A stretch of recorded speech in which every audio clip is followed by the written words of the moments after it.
তার যে আচার আচরণ কথাবার্তা সেটি দেখলে পরিষ্কার যে তিনি মূলত নির্বাচন করতে আসেন নাই, তিনি নির্বাচন বানচাল করার জন্য বা নির্বাচনী পরিবেশ ঘোলাটে করার জন্য এলাকায় আসছেন, যার ফলে নানান ধরনের উস্কানিমূলক কথাবার্তা বলছেন, মিথ্যা বিভ্রান্তিমূলক প্রোপাগান্ডা ছড়াচ্ছেন, অনলাইনে বক্তব্য দিচ্ছেন। আজকেও আমি জেলা প্রশাসকের কাছেও সেই বিষয়ে দৃষ্টি আকর্ষণ করেছি যে একজন প্রার্থী হিসেবে এই ধরনের চরিত্রহনন মানহানিকর বক্তব্য দিতে পারে না, এই বিষয়গুলো যেন জেলা প্রশাসকও ব্যবস্থা নেয়।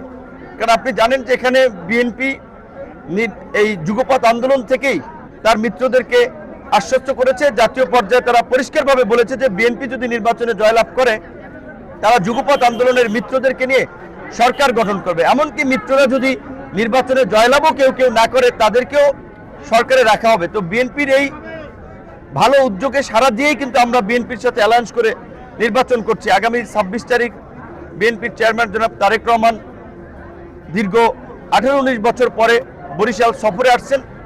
সেখানেও অবশ্যই আমাদের জোটের প্রধানতম নেতা, যেহেতু বিএনপি নেতৃত্বে আমরা জোটে আছি, আন্দোলন সংগ্রাম করেছি, জনাব তারেক রহমানকে স্বাগত জানাতে গণ অধিকার পরিষদের নেতাকর্মীরাও থাকবে।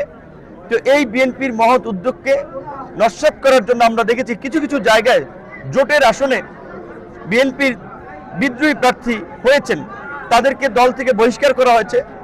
আমার এখানেও একজন আছেন, তো সেটা বিএনপির তৃণমূলের নেতাকর্মীরাই বিবেচনা করবে যে তারা দল ঘোষিত বা দল সমর্থিত প্রার্থীর পক্ষে থাকবে নাকি দল থেকে বহিষ্কৃত পদচ্যুত নেতার পেছনে থাকবে। তো আমি প্রত্যাশা করব বিএনপির তৃণমূলের নেতাকর্মীদের কাছে, শুধু গণ অধিকার পরিষদ বা আমার সাথে নয়, বিএনপি যাদের সাথে আসন সমঝোতা করেছে সেই আসনগুলোতে যেন সমঝোতাকারী প্রার্থীদের সাথে নির্বাচনী প্রচারণায় থাকে, না হলে ভবিষ্যতে বিএনপির প্রতি কিন্তু মিত্রদের অনাস্থা তৈরি হবে। জোট গঠনের ক্ষেত্রে একটা শঙ্কা দেখা দিবে যে না, এই যে জোট গঠনে দল ছেড়ে দেয়, স্বতন্ত্র দাঁড়িয়ে দেয়। আবার ধরেন নানান ধরনের কথাবার্তা বলবে, কেউ বলবে যে না কারো সমর্থন আছে। তো আমি আমার এই পটুয়াখালীর 3 আসন দেখেছি যিনি স্বতন্ত্র প্রার্থী হয়েছেন, দল তার বিষয়ে খুব কঠোর বেশ কিছু পদক্ষেপ নিয়েছে। বেগম খালেদা জিয়া যেদিন মারা গিয়েছেন সেই দিন তাকে বহিষ্কার করেছে এবং জেলা এই উপজেলা কমিটির নেতৃবৃন্দ আমার পক্ষে কাজ না করায় কমিটি স্থগিত না, শোকজ নয়, ডাইরেক্ট বিলুপ্ত করেছে এবং অন্যদেরকেও নির্দেশনা দিয়েছে যে তারা আমার পক্ষে কাজ করে। তবে এটা পরিষ্কারভাবে আমি বলতে চাই, আমি এই গলাচিপা 10 মিনিটে নির্দিষ্ট কোনো দলের প্রার্থী বা এমপি হতে চাই না। আমি দলমত নির্বিশেষে সকলের জন্য কাজ করতে চাই, সকলের এমপি হতে চাই এবং এই আসনটি মূলত আওয়ামী লীগ অধ্যুষিত ভোটার এলাকা। আপনারা জানেন 50 বছরেও বিএনপি কিন্তু এই আসনটি পায় নাই এবং গত 5ই আগস্টের পরেও রাজনৈতিকভাবে কেউ যেন প্রতিহিংসা না হয়, কেউ যেন চাঁদাবাজি ভূমিদস্যুদের দ্বারা লাঞ্ছিত না হয়, জুলুমের শিকার না হয়, সেই বিষয়টি নিয়ে সবসময় আমি সরব ছিলাম।